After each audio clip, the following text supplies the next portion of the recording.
Welcome everyone to another week of Investors Gallery. Everyone who sees the behind the scenes on Facebook, thank you for watching. And for everyone in all the different countries listening on the podcast and YouTube and Facebook and all the other people that are listening. So before we get into it, I want to tell our new audience who has not seen or heard the podcast who I am, what we do, and why we came up with this thing. So my name is Pressley. I am half of Dimensional Capital Partners. We are a multifamily syndication and investment group, as well as developers here in Houston, Texas. We invest and develop all over, though. And I created an investors gallery to be a vehicle or median, to be a place where individuals who were curious about real estate, about funds, about anything that is, let's say, high net worth, in that realm, they can come on, have a conversation with people like you, Satch, and ask you questions live, or get your comments. So I really wanted a place where, somebody who's thinking about getting into real estate, or if I have somebody on for, I don't know, crypto, they can talk to somebody live. So Investors Gallery is shot in my home in the art gallery that I built. So this is the office side. The art gallery is on the other side. So, man, that's pretty much the basic. That's where we came from, and that's why we're here at Investors Gallery. So, Satch, you're one of the. Am I pronouncing your name right? Yeah. You got it, man. Satch. My sister's nickname is Satch. Her name is Satchiko. So I was like, man, I hope I'm not just crossing them. But Satch, you're one of the people that I've wanted to do a podcast with. I wouldn't say the longest, but probably the most excited about, because we share a common interest, and we'll go into that a little bit later. But welcome to the show. Tell us about yourself and how did you get into real estate? Thanks. Thank you, Pressley, for having me. And I love your setup, man. I love to see the gallery. Maybe after the show's over, you can give me a tour. a tour. But yeah, man, the story. I think we connected because we both are interested in aviation, right? Yes. And so I started flying when I was 18. I knew since I was a little boy that that's what I wanted to do. Yeah, right. I wanted to be an airline pilot, and I pursued my dream. I became a pilot. Started flying when I was 18. At 21, I joined the airlines, and I thought that was it, man. I thought I was doing it, and a couple of years into it, I quickly realized I did not like being gone too much. Which you sort of already know that that's the job, right? But you don't really actually know what it's like until you're doing it. And uh, I still love flying, but I figure, hey, if I can find a way to cut back on the flying that I'm doing every month and just be home, if I can find something else to compensate with for my income, then I can drop some of my trips and not be gone as much, right? And I don't know how much you know about that, but in the airlines you can drop all your trips if you want to. You're just not going to get paid, right? So to me, I was like, oh, this is the perfect time to find something else to do on the side that can compensate for my income. I always gravitated to real estate. I knew I did not want to be a real estate agent. My wife was actually a real estate agent at the time, and I saw her how much she drove around looking at houses, people around, right? So that did not attract me, but I love the investing side of it. So I stumbled upon wholesaling and house flipping. So that was my intro into real estate. In 2018, that's when I started going into wholesaling and house flipping. And very quickly, the income from that started being enough to where I was just dropping all my trips. And it was funny story, man. Some months I will like fly zero, like absolutely nothing. And I owe money to the airline because they were paying for my insurance. And so usually they will deduct a portion from your paycheck, right? And because I was making zero, they will send me an invoice saying, "Hey, you owe us money," and which I would say I was happy to pay it, because I was like, "Hey, you guys, I'm enjoying life. I'm enjoying the lifestyle that I have," and I kept growing that business. And then in 2020, when the pandemic happened, my airline shut down. And so to me, it was like, okay, well, then it's done, right? Like, did not affect me as much just because I had the real estate going. But I'm plugging in where like my mission comes in right here, because I realized how many of my coworkers weren't able to get another job right now, because not only did we shut down, but also nobody else was hiring. So that was my opportunity to say, hey, you know what, I can probably help a lot of pilots do what I was doing and help them get invested in real estate or get started. I'm always giving advice on like how to start flipping houses. I don't have a coaching course or anything like that. I just tell people like my experience on things, and hopefully it helps them. So that's how I started in this journey, man, of uh, placing capital in multifamily deals. Was it a difficult transition into flying and going into real estate? Yes, and and that's one of the things that I tell a lot of pilots that want to get started. And the main difference is you know how much work it takes to go and find a deal, underwrite deals, talk to sellers, talk to brokers. It's a lot of work, and it requires a lot of skills that it takes a lot of time to learn. So I tell people all the time, like, if you're not in it for the long run, like, don't even bother doing it, like just partner with someone. Like, you don't have to partner with me, but partner with someone that is doing like what I'm doing, and just Right. go into real estate deals like that. If And I tell them, if you love doing real estate and you want to learn all those skills, by all means go and do it, but it's hard. And dude, I've made so many mistakes. I've every mistake in the book that you can possibly think of, I made it, and I discovered a lot of ways not to do real estate. All the wrong ways until you find the right way, right? uh, So what was your first deals? Was it wholesaling your first deals or flipping? Yeah, wholesaling was my very, very first deal. I joined a RIA. I read a lot of books, and then I started going to a RIA, and I met a couple of flippers, and so I knew what they were looking for, and then if I found a deal for one of them, that they will more than likely buy it, right? So, this is one of the mistakes that I ever did. I went out and put bandit signs, and the first time I went out, I put 3 bandit signs, dude. 3.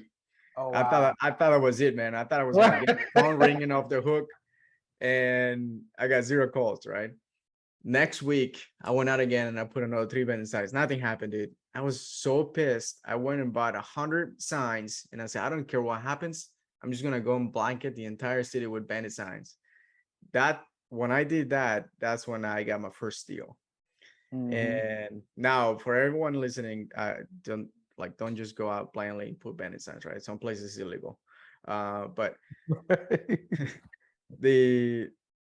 that was when I discovered that going big in marketing is the only way to go. You can't be sporadic doing like little things here and there, which I did, and I realized that was not the way. I will be doing like a little PPC, a little Facebook marketing, a little bit of this and that, so it's just like nothing was really yielding any results until I just went pretty big on one thing, and then that started yielding results. That's crazy. So you went to wholesaling, and did you get in heavy into flipping, or did it kind of just transition a little bit of flipping and then into multifamily? No, actually, so we still have that company. We have right now 31 team members in the wholesaling flipping company, and we're still running it. We started that in 2018, and so I'm not really too involved in it anymore. I knew that I wanted to transition over to multifamily, but since we already have something built with wholesaling and flipping, we didn't want to just cut it and stop it. We figured, hey, we can probably figure out a way to grow the team a little bit better, and then remove ourselves from the day-to-day operations. We can just use it as an extra source of income, and we're there. We did that, and it still requires us to jump back in every once in a while and put out fires. But other than that, I mean, we're not like putting deals under contract or selling them. Someone in the team is taking care of everything.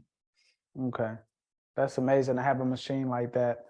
Would you say your income from flying helped start you in the real estate, or you? Not really. So Dude, when I started flying in the first year, that was in 2013. Back then, I don't know if you have any pilots listening, but dude, we got paid $25,000 a year flying. It was the regionals, right? Oh, And that's why. like Okay. dude, you were even lucky. Like did not.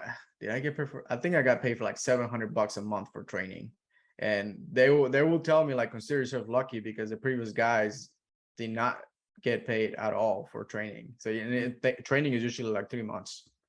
Wow. So the pay was very little at the time that I was prior to me leaving. I don't think I ever made them $50,000 a year. Wow. Yeah, Wow. and It's crazy. I could have stayed and made. Obviously, if you stay long enough and you're a captain at a major, I think isn't your dad a captain for someone? Mm-mm. No, Not okay, that I I thought it know was. of. I thought it was you that I was talking to. Not that I know So yeah, if you're even if you're a first officer at a major, after year two, you're already above $200,000, right? And Right. I think top of the scale right now is $380,000. Yeah. So you just got to stick with it long enough to make it to the majors. But um, when I was in, there was like a phase of majors not hiring as much as they are right now. The pandemic Mm, just set everybody on like a hiring spree, and they thought that pilots were doomed for a lot of years after the pandemic, but they did not realize how quickly the economy was going to recover as far as traveling goes. yeah. And right now, they're like having so much trouble finding pilots to come fly for them. It's Yeah. insane. Yeah, it's insane. What did you get your type rate? This is going to be over everybody's because it's not real estate related. What did you get your type rating in initially? In the Embraer 145. Oh, sweet. Yeah, it's pretty It, cool plane. so basically, you started with regionals and then you just kind of left at regionals. Yeah, yeah. And believe it or not, I still have that little chip in my shoulder wanting to go back and fly for the majors. Not just to say I got the shirt and I did it. Rather than like I don't care about going and like I don't have the patience or the desire to stay there long enough to like see the fruits of the seniority pay off. Yeah. Uh, and but I'll do it just to say I did it. So I still debate to myself, and I talk to my wife about it, and she says, "Well, if you want to do it, go do it." But then I think it's not that easy. Like going back, you always start at the bottom of Hmm. the list, right? So I'll Yeah. be in reserve. I'll be the most junior guy, and who knows how long it will take before I get a line and I actually have a schedule, and then I'll be Yeah. commuting. Commuting is horrible, dude. Uh, Yeah. and so yeah, that's sort of the things that hold me back. But still, so every once in a while, I think about going back and just flying for fun. I pick up flights here and there just for fun. Like a buddy of mine called me the other day to see if I could ferry this one plane from it was from Michigan down to Fort Lauderdale. They had just finished painting it, and they needed someone with a type rating for the Embraer 145. So I Mhm. was like, sure, I'll do it, man. And it was fun. That sounds like a lot of fun, man. I Yeah. can't wait till we actually we had our business meeting um on Monday. So yesterday I was telling my partner like everything that I'm doing is really just to buy a jet. And Yeah, I love that's it, it. man. And You, maybe a car. you can't fake the jet. Yeah. I'm the same way. A lot of people, they ask me if I ever like, oh, the airlines are paying so much, you should go back to flying. And yeah, I know there's potential to do a lot more money. So to me, it's not about the money that I can make at the airlines. There's a lot more potential in business as far as scalability and the things that you can do. That the bullseye for me as well is like, dude, if I can own my own jet, like, why will Yeah. I not do that? Yeah. If I can own a 737, why would I? Right. Right. What's it, Exactly. John Travolta? We just be like John Travolta and own our planes. Yeah. Why not be like John Travolta, right? Yeah. That's cool. So tell me about, you guys are going into a deal now. Tell me about that. Yeah, so that deal is this one is it was an off-market deal. A broker from the actual owners of this property are out of state, and they were not keeping up with the property. The broker that got a hold of that property reached out to our partners, and our partners are heavy in that specific Dallas market, and which is one of the things that I love about when I partner with other operators to take down deals, is that they're very focused on those specific markets. So this will be their 8th property in that specific sub market, and that broker reached out directly to them and say, hey, we have this property, is completely off market. The owners are just wanting to get it off their hands.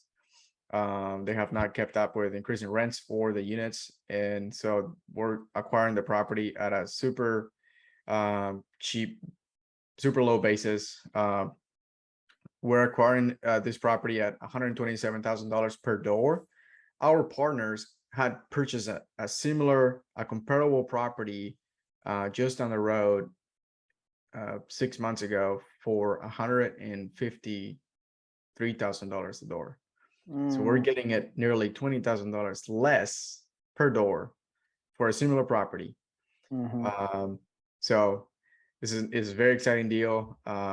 Very excited to go in and do this one. Total purchase price is $24 million.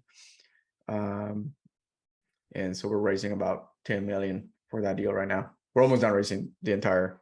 Okay. What is senior debt asking you for? It sounds like 25%, 30%. Yeah, so we're coming in with a total loan to cost will be around 65%. So we're bringing in about 20. The loan will be around $20 million. Okay. Wow, we're at 65% right now. That's crazy. Yeah, we haven't talked to any lenders recently about what the LTV is, but we've been hearing through our partners, and my partner is an attorney as well, securities attorney, and he's been seeing a lot of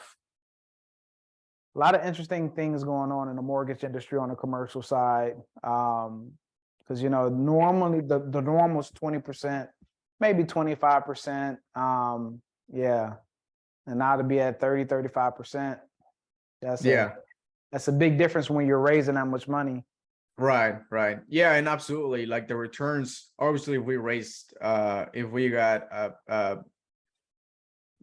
got more leverage on the property, and only raised 25% of that, then the returns will be a lot greater, but also the risk goes up, right? And so I don't personally like that. I saw somebody in LinkedIn the other day, I think it was just yesterday, say that if you're not over leveraging your deals, then you're not confident on your business plan and your deal, and you shouldn't be buying it. I'm like, dude, that's a totally ridiculous advice to be given to people. It's like just because you feel confident doesn't mean you should go and over leverage a property. It's like, so just another thing is the type of debt that you're acquiring, right? A lot of people were buying properties with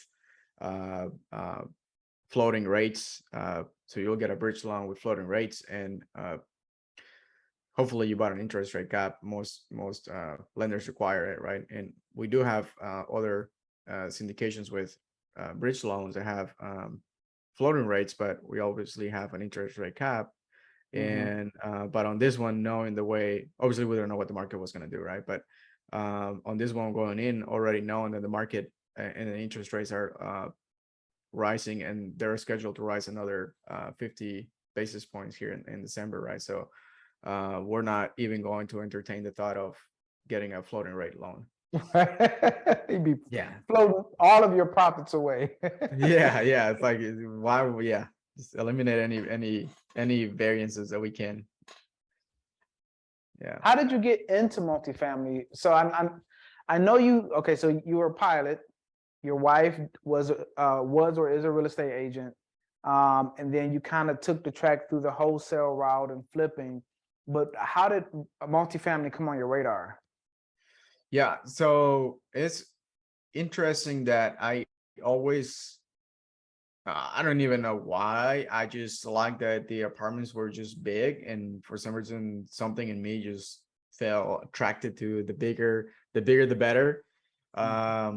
And I always thought when I started in real estate, in fact, the person that told me to start like that told me, hey man, there's this wholesaling thing that you can probably do.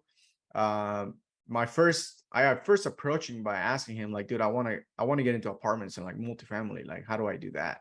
And this person didn't know at the time, so his advice was like, dude, start with wholesaling. Like, you can Right. start doing this. So I thought that was the way to go, right? I thought I had to start small with single families, and so I just started grinding and going down that path. And as I was doing that, I was kind of having my target up in the multifamily, and every once in a while I'll pull my head out and see, okay, where am I in relation to my target of getting to multifamily? And I thought I had to make enough cash to have the down payment for a property on my own, right? I didn't know there was such thing as syndications or partnerships, or that I could even just raise capital and bring the capital to a deal. Zero idea, right? So I had all my books. I understood the underwriting. I understood the multifamily business model, and the numbers. I just did not know that there was the syndication thing, right? And Mm-hmm. so I will study multifamily, and only to think that, okay, I got to keep on grinding, and I got to keep piling up cash for my down payment until I don't know at what point. I don't know if it was a podcast. I don't know if it was maybe it was Investors Gallery podcast where I heard this, but I don't know what it was. But somewhere I learned that um, you can raise capital and you can be part of a deal, Right. and that just led me down the path of figuring out, okay, how can I do this, right? How can I raise capital and add value to operators? And another thing that sort of stopped me in my tracks a couple times was the fact that um, you can't uh, if most deals that we do are 100 units plus, and for a broker to bring you a deal of that size, you have to have a track record showing that you can do deals like that. And me just having done single family homes, I have nothing to show for a 100 unit plus deal. And so you can really um, build a track record by raising capital and getting involved in deals with other operators, and eventually you can just leverage them and their track record, to start getting more deal flow from brokers. Yeah. Um, that's one of the things that we teach as well is, yeah, if you don't have it, partner with somebody else who does. Um, so for the deal that you're doing now, is it value add? It's value add, yeah. So it's Okay. 196 units. Value add. We're gonna renovate. The first year we're gonna renovate 84 units. Second year I think is 73, and the last year like 30 something. Okay. Oh, so you're gonna do the whole thing. Was that? So you're gonna renovate the entire property. Yeah, that's Or that's that's a the bit. plan. That's the plan. Yeah. We'll see. If in 3 years from now, or actually less than that, you never know. If we obviously get an offer and we can hit returns, then we'll just get out of it. But as of right now, we're expected to be in the deal for 5 years, and I think it's more and more we're pushing investors to set the right expectations. That I think a lot of investors have seen the returns that everybody's getting of the 2 year and a half, 2 year, and you're doubling your money. And I think it's time to reset those expectations for people to know that those were It don't very, really work very like driven, right? that. Expect to be in the deal for 5 years. Would to just regurgitate some information from your I don't want to call it a pitch, but from your call a few minutes ago, what do you guys what have you target as your IRR or your APR, however you are presenting your returns? Yeah, the IRR on this deal is 16.5, 1.87 equity multiple. I this is on the conservative side, and I think most people are always, right? Yeah. But we are projecting our exit on the cap rate much higher than what CoStar is projecting that it will be in 5 years. We're projecting even higher than that, right? So like Mhm. we're planning for the worst. So Right. even just a small, if we were to sell, we're planning a sell at 5.5 cap. Even if we were to sell at a 5.25 cap, will be nearly a 2.2 equity multiple. Right. Yeah. How is this probably the biggest question? How have you seen the environment for investors currently? Do they seem like they still have the same willingness to at least look at deals, or are they shying away right now from what you've seen? Dude, it's very mixed. I can't I've been asked this a couple times, and I can't really put people like on one side of the spectrum. I think what I'm seeing is I get this group of investors who have always been very heavy on the stock market, and they know that they need to put their money somewhere. Mhm. And as they're looking at all their options, to them, they look at real estate and they say, well, this is probably the best option for us among all of the options that we have. They don't want to keep their money in the stock market, so they still, regardless of what's going on in the market, they still gravitate to real estate. So I got a lot of guys doing that right now. I have other investors who are very new to the game that just don't want to make a move, right? They've never invested in real estate. They are worried about what they hear in the news and Mhm. what's going on in the stock market, so they'll rather just stay in the sidelines for who knows when, right? And then I got the investors that have always invested in deals, and those guys are ready to roll as long as they like the deal. Yeah, as long as it pencils. Yeah. So what's the I know this is kind of a difficult question. What is the goal? What is the overall goal? Is it the 10,000 doors, or a certain kind of amount of passive income, or liquid? What point are you kind of targeting towards? Yeah. Interestingly enough, man, I don't think I get driven by like financial freedom or cash flow. It doesn't really attract me. If you were to tell me like, hey man, you don't have to work at all starting today, I'll be bored as shit next week, you know? Uh, Say, so like a lot of people preach their financial freedom, and I think it's a good target to go for, but to me it's like I'm not interested in it, you know? yeah, I'm interested in a lot of money. I'm just not interested in not doing anything. right. So my goal, man, I don't know if you see this book right here, is What It Takes from Steven Schwarzman. He's the CEO, founder of Blackstone. Uh, Mm, I'm a big idol of that dude. I love what they've done with Blackstone, and I really envision doing something that big. So I want to really lean big into the private equity space. And right now it's just multifamily and real estate, but I want to keep expanding that into essentially model after like what Blackstone has done. That's yeah, that's my that's my big man, that's audacious a big goal. goal.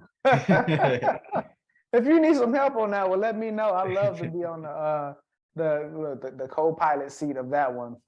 Dude, if you can grab that book, it's probably the reason why, like, it sounds so crazy, but the reason why is I just feel it's so attainable is because he starts off with the book by saying that he doesn't have any special skills.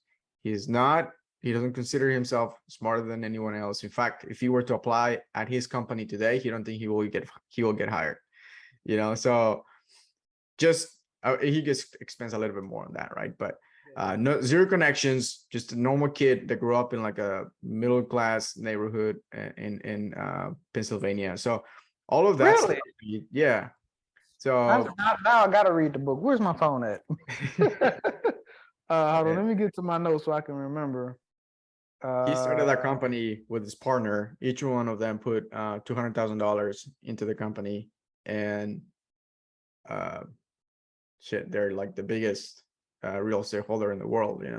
yeah. Um, so I don't know, just going from seeing him explain that in detail, where he came from or where they're at now, it's just very attainable. Where like you're like, damn, I can do that too. What's the name of the book again? It's what it takes. What it takes. Okay. Actually, you know what? I'm just gonna put it in my Audible now. Audible sends me messages every other day. Don't lose your credits. Like, how many books you want me to download? Yeah. Um, what it takes. I'm gonna get it right now. What it takes. Yeah, I would have thought. Yeah, by Steve.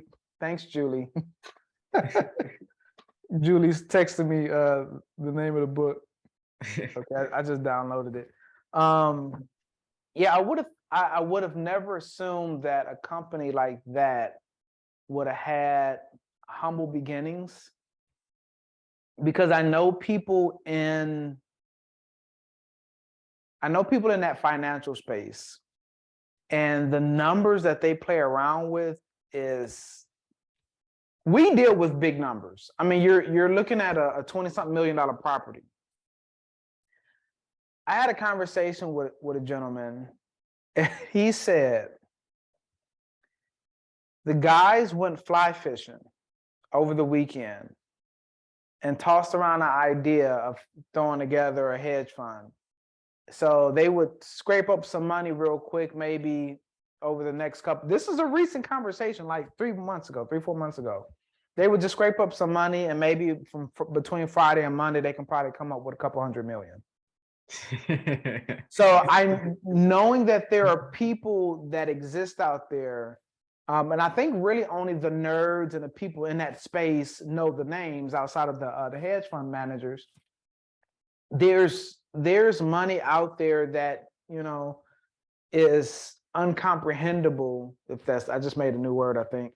Yeah. On our level, because they're, especially when you're dealing with banks, because they're transacting on billion-dollar levels, and we're like, oh man, I'm struggling to raise 50 million or 20 million or whatever we're trying to do for that year. So yeah, that really blows my mind that he now, maybe he met somebody. No, dude. I Like, gotta read the book. you read the book, man. It's straight up. Like, he puts it all out there. Like step by step, how he went from that little kid to what they are today. It's pretty impressive, dude. Wow. Yeah. So how has your life changed being a broke airline pilot? I didn't know those exist. Broke airline pilot. Dude, I don't have many luxuries, I guess you can say. I fly first class. That's my non-negotiable. I won't fly unless I can't. I mean, Do you have a favorite airline? nah, nah, I don't care which one it is. I guess as long as it's one of the big three, United, Delta, or American. No Spirit. No Spirit. Yeah, dude, I will. I recently, where did I go? Well, actually, was to go look at a property in Houston, and there was a Spirit flight that will get me there just a little bit earlier, and it was like so cheap, right? But I was like, dude, there's no way. I just can't see myself getting on a Spirit flight, and I don't mean to be like douchey or bragging, but it's like, and you know what the funny story is, on that flight, so I went on United. They were United, same flight, same route, and obviously I went first class. And then I met this lady who might be a potential investor on that flight, and from sitting on first class, So like, to me, is not just paying to be more comfortable; it's paying to for the people that are around you. And she owns a company where she places high level integrators into your company. If you need someone like an operator to jump in and start putting the business to putting the pieces together, right? Which at the time was very useful to us in our wholesaling and flipping company. But so to me, it was like, to me is worth the money that I'm paying to be there, right? So it's not just oh, I'm flying first class. It's like, dude, I know the people that are there are also Yeah. worth to be around. Man, I got a story for you. So my business partner only flies first class, and I have another friend who 90% of the time flies first class.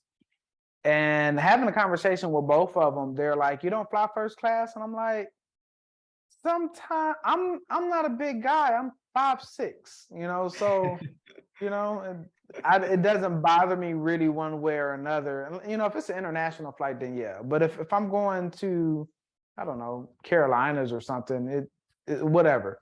I have the credit card that automatically makes me first class if I get on Delta, but I don't care. So we had a business trip with the team.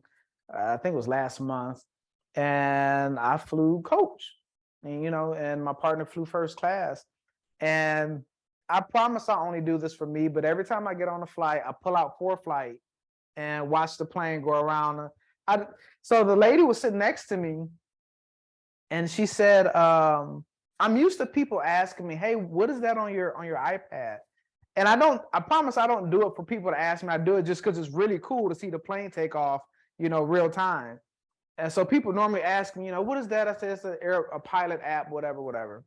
So this older lady, she's probably in her late 60s, is asking me about my iPad, but she was asking me about how to get on the internet. But I thought she said, "What is that app?"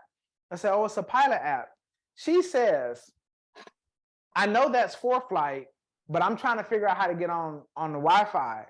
And I'm like, "Ma'am, how do you know what ForeFlight is?" So we struck up a conversation, and she begins to show me pictures of her TBM that they've been flying around on. No They had way. just recently sold it. They own retail and all kind of. They don't own any multifamily. They do mostly commercial, outside of multifamily. But yeah, I'm like, I'm in coach, and I'm still networking with what a TBM is. What, million, 2 million Yeah, dollar yeah. airplane? So yeah, so that's my non-flying in first class story. I truly lucked up, but yeah, I do think there is a benefit of flying in first class. Yeah. And yeah, I mean, and I've gotten first class sometimes and like people are just not even talking to you, right? So it's like, Right. you're like whatever. Leave me But yeah, I alone. mean, aside from that, I don't have any like, dude, I drive a Silverado, man. I don't drive. I know you're big into cars. I Yeah. love nice cars. But I don't have like a nice car. It's just a normal Silverado. I find it useful for carrying stuff around, and someday maybe I'll buy me a Lamborghini or something like that. I know that I will buy it and drive it for a little bit, and then I will be like, I don't need it anymore. Yeah. But that's it, man. Aside from that, that's when I do something though. I want us to do the thing. Like if we're gonna go watch, we went to watch Kevin Hart a couple months ago, Mhm. and my wife wanted to like be conscious about the spending on the Kevin Hart show, and I'm like, dude, no, we're buying the fucking. I want to smell his shoes, Right. Right. We're gonna be there in the front. So if we're Right. gonna do a thing, we're gonna do it like the best. I don't want Right. us to be scraping to be at the very back, or like not enjoying the full experience because we're trying to be cheap. I'd rather Yeah. do less experiences, but the ones that we do them to the max. Sounds like my vacations. My wife and I, pretty much up until this day, she would send me pictures or links, and she's like, "How are all of these people taking these like amazing vacations?" She's like, "Babe, I'm pretty sure you make more money than all of them." And they're like every year, and come to find out, this is not true for everybody. But when my wife and I go on a vacation, which is very rare, and it's always our anniversary, we do it up, nicest hotel, everything. But we only go like we went to Costa Rica this year. Yeah, this year, and then before that, it was 5 years ago. So we don't do it a lot, but when we do it, we do it big. But I like the way you kind of explain, like, hey, it's not that I'm cheap, it's just I'm not really a car guy. Because I meet so many people that I'm trying to introduce to the multifamily world, or you see a lot of people on Facebook, and they're like, oh, rich people don't drive, they wear Payless shoes. And I'm like, I know a lot of very wealthy people. Wealthy people spend money on what they like. That's just it. Some people like cars, some people like shoes. My friend stayed across the street from a guy. He had regular car. Well, he had Mercedes because he's just ridiculously rich. But no one knew that he had $1 million sound system in his basement. I mean, his house was like 4 or 5 million, but he had just the sound system was $1 million. That's Wow. what he liked. So he didn't have any Ferraris or Lamborghinis or anything like that, but they spend the money on what they like. So Right. our thing is airplanes. So man, I think when people hear how much the maintenance costs and hangar fees and insurance costs, the Lamborghini prices was like chump change. Like we Oh buy that yeah. year with the Yeah. airplane. Yeah, 100%. Yeah, and I've seen that meme thrown around too. I saw it just last week of some dude posting that it's like a two photo. One guy has like very nice clothes and says this guy's the poor, and then the guy with the simple clothes says this guy's rich. And I'm like, I usually don't go and bashing people's comments, but that one I was like, I have to say something, Yeah. because I'm like, and I put it there like, dude, like they're totally unrelated. Like money and the clothes you wear is like has nothing to do with each other, and it's like exactly what you just said. Some people will spend money on the things that they like.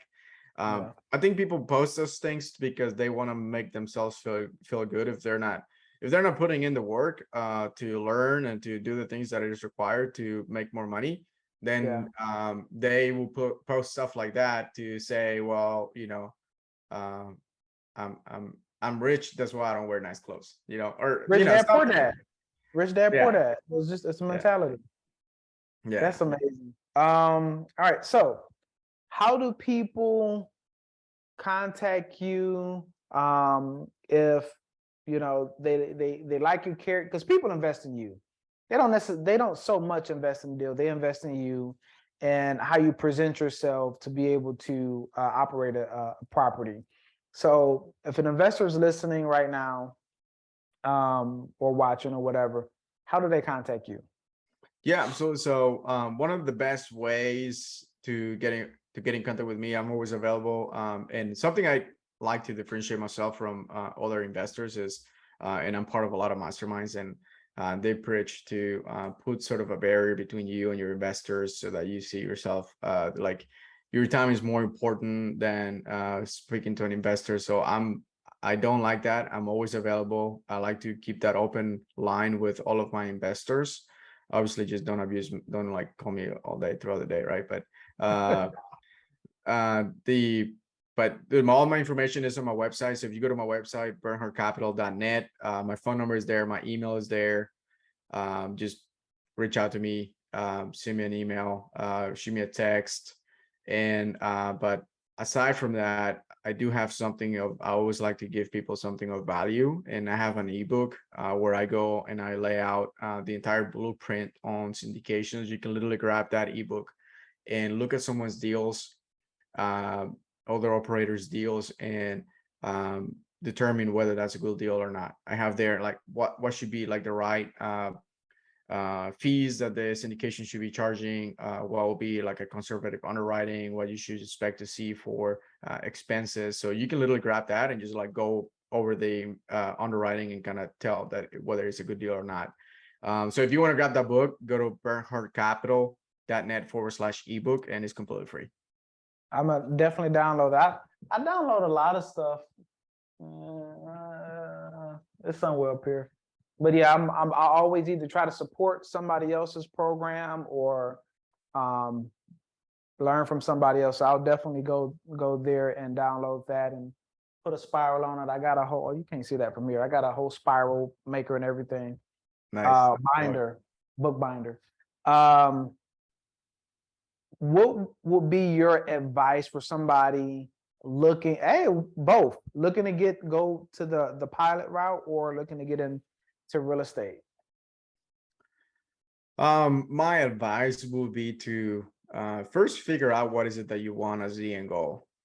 And once you know that, then go full force at it.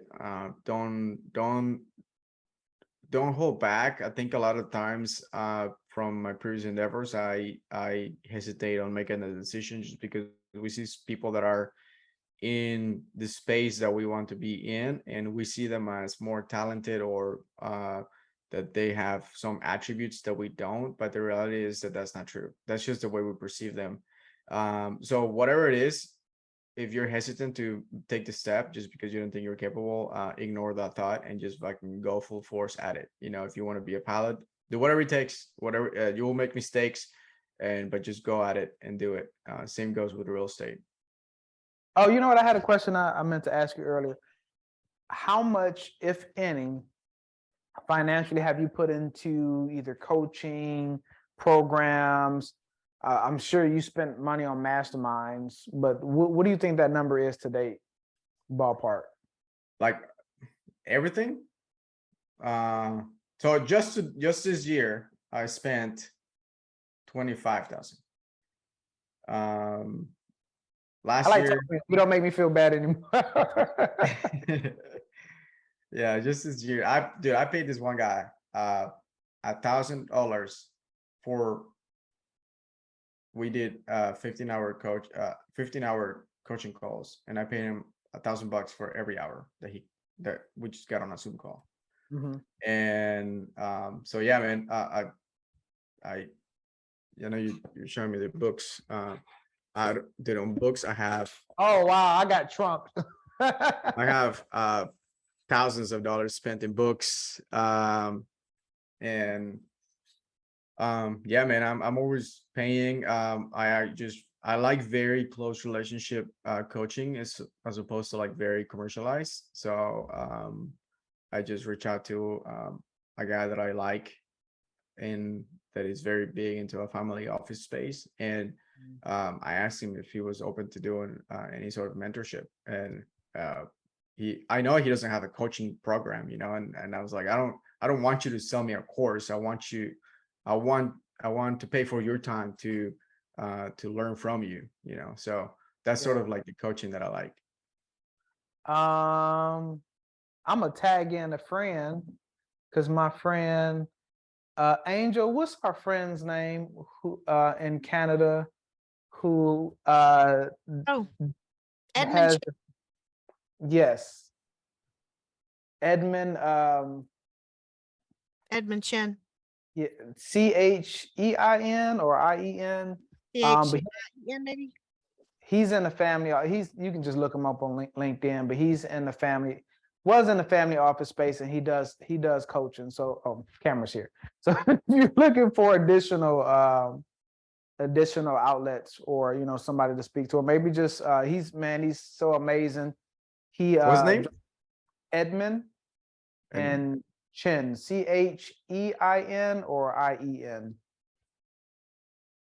Very visible on LinkedIn. I was able to have I've spoken to him many times, but our first phone call was probably 30 minutes, and the amount of nuggets he gave me in that short amount of time. Because as you know, family office is a hard nut to crack. It's a very interesting space, and you have to be, I think, and I would say you have to be just as focused as we are in multifamily as getting to the family offices to get their checks and be visible to them, because they get 500 or 1,000 emails a day, and it's like, send it to a VA to open them and see what I need to actually look at. Right. Wow. So I appreciate that. Thanks, Angel. I put his LinkedIn in the Q&A also. Okay. Awesome. Thank you. Do you guys have any questions for Satch before I let him go? No questions. Okay, Satch. Everybody at once. I know, right? It might be some on Facebook, but so I appreciate you, man. You're in Florida, right? Yeah, in Florida, in Orlando. we are looking at some potential deals and or going there to look at other potential deals or what we can find. We have some relationships in Florida, so you might be in Dallas. Actually, we'll be in Florida. We're going to Fun Launch, so I know we'll be in Florida in May. But when you're in Dallas, let me know so I can. I'll fly my little Cherokee up there, my 180. That's awesome, Uh, dude. Yeah, I'm you're in Houston, transitioning right? to a Cirrus. Yeah, I'm in Houston. You say you're used to a Cirrus? I'm about to transition into a Cirrus. Oh, I love it. I learned how to fly in a Cirrus. That's Really? yeah. I love the Cirrus. Yeah, they're nice, man. Yeah.